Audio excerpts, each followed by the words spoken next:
بسم اللہ الرحمن الرحیم نحمدہ و نصلی علی رسولہ الکریم۔ غزہ سے جو خبریں آ رہی ہیں کوئی بھی ہوش مند ان خبروں سے غافل نہیں ہے، اور ذرا سا بھی سینے میں کسی کے دل ہو تو جو ان بچوں کے حالات ہیں، جو وہاں جس طرح بمباری ہو رہی ہے، اور ایسی ایسی خبریں سوشل میڈیا پہ ہم دیکھ رہے ہیں کہ کب تک ہم انتظار کریں گے؟ کیا جب پورا مکمل غزہ تباہ ہو جائے گا پھر ہمیں سکون ملے گا؟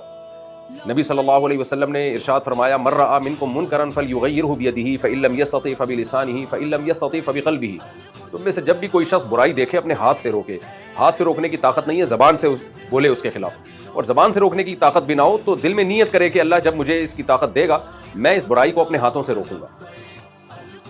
آپ دیکھ رہے ہیں کس طرح مظلوموں کی چیخ و پکار پوری دنیا میں پھیل رہی ہے، اور دنیا سوئی ہوئی ہے، درد دل لوگ، وہ ان کی راتوں کی نیندیں اڑ گئی ہیں۔ کریں کیا ہم؟ یہ بہت اہم سوال ہے کہ ہم کیا کریں اس وقت۔ دیکھیں، ایک طریقہ تو یہ ہے کہ ہم خواب غفلت کے مزے لے کر سوتے رہیں اور خواب غفلت کی نیند میں پڑے رہیں۔ ایک طریقہ یہ ہے کہ سرے دس ہم سے جو ہو سکتا ہے کم از کم ہم وہ تو کریں۔ مشہور واقعہ ہے نا کہ چڑیا چونچ میں پانی لے کر آتی تھی اور ابراہیم علیہ السلام کی آگ میں ڈالتی تھی۔ اس واقعے کی تحقیق نہیں مجھے کہ یہ واقعہ ٹھیک ہے یا فرضی ہے، لیکن اس واقعے سے جو ہمیں سبق ملتا ہے وہ سبق بہرحال درست ہے۔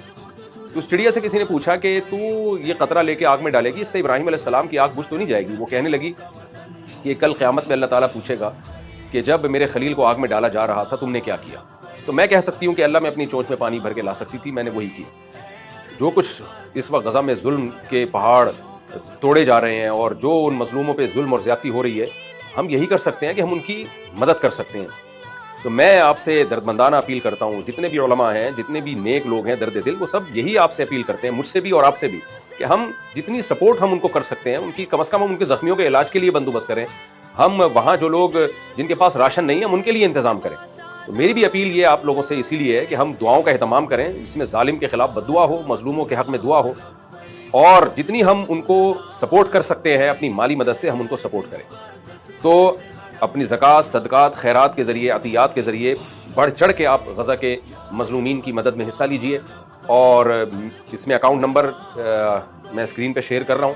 جس ٹرسٹ پہ آپ کو اعتماد ہو، جس کے بارے میں آپ کو یقین ہو کہ آپ کی رقم صحیح مستحقین تک پہنچے گی، آپ اپنی رقمیں وہاں پہنچانے کی کوشش کریں۔ اگر آپ ہمارے ذریعے سے پہنچانا چاہتے ہیں، ہمارے پاس الحمدللہ ٹیم ہے، ورکرز ہیں، ایماندار لوگ ہیں کام کرنے کے لیے۔ سرے دس ہم سے یہی ہو سکتا ہے اور ہم ان کے لیے دعا کر سکتے ہیں۔